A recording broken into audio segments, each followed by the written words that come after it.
Clip number 486۔ اس clip میں آپ قرآن پاک کی سورہ یونس کی آیت نمبر 34 سے 36 تک کی تلاوت، ترجمہ اور تفسیر قرآن صراط الجنان سماعت فرمائیں گے۔ بسم اللہ الرحمن الرحیم۔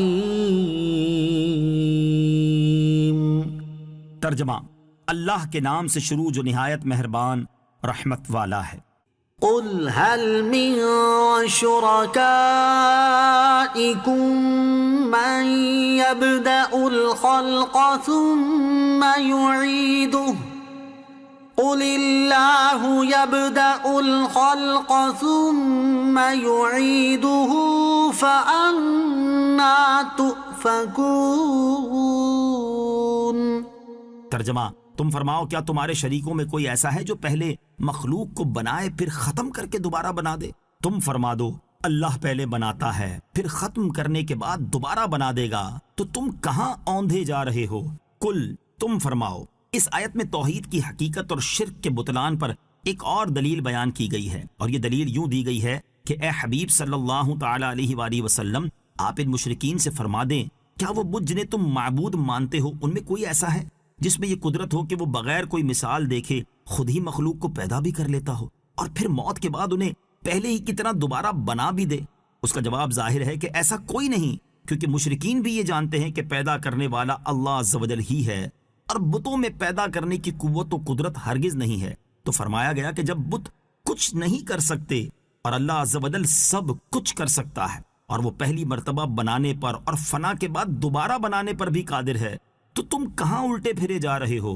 اور ایسی روشن دلیلیں قائم ہونے کے بعد راہ راست سے کیوں منحرف ہوتے ہو؟ قل هل من شركائكم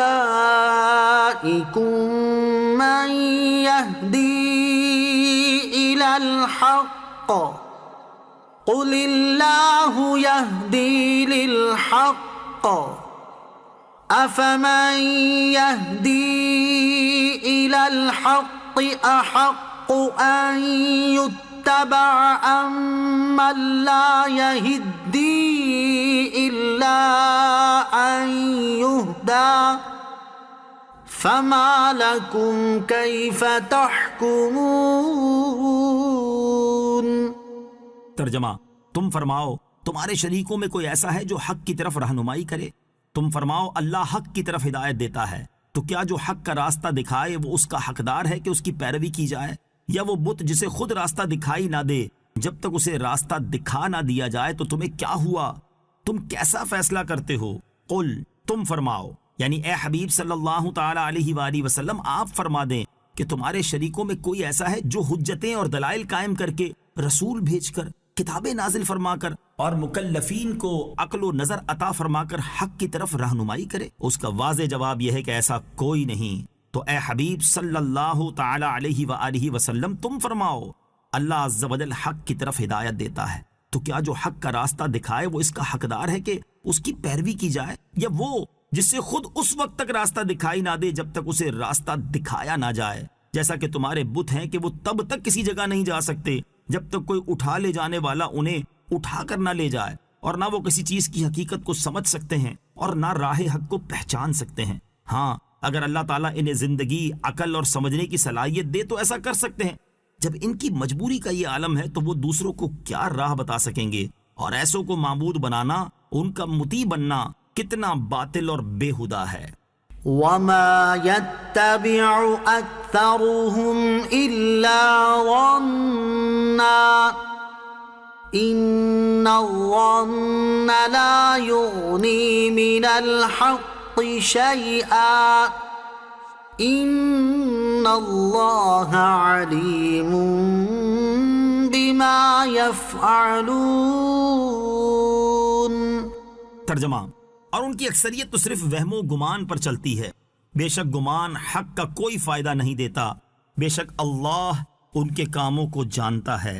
وما يتبع اکثرهم الا ظنا، اور ان کی اکثریت تو صرف وہم و گمان پر چلتی ہے، یعنی ان مشرکین کی اکثریت بتوں کو معبود اور انہیں اللہ عز و جل کی بارگاہ میں اپنا شفیع ماننے میں تو صرف وہم و گمان پر چلتی ہے، جس کی ان کے پاس نہ تو کوئی دلیل ہے اور نہ اس کے صحیح ہونے کا یقین ہے، بلکہ یہ صرف شک میں پڑے ہوئے ہیں، اور یہ گمان کرتے ہیں کہ پہلے لوگ بھی بت پرستی کرتے تھے اور انہوں نے بھی کچھ سمجھ کر ہی بت پرستی کی ہوگی۔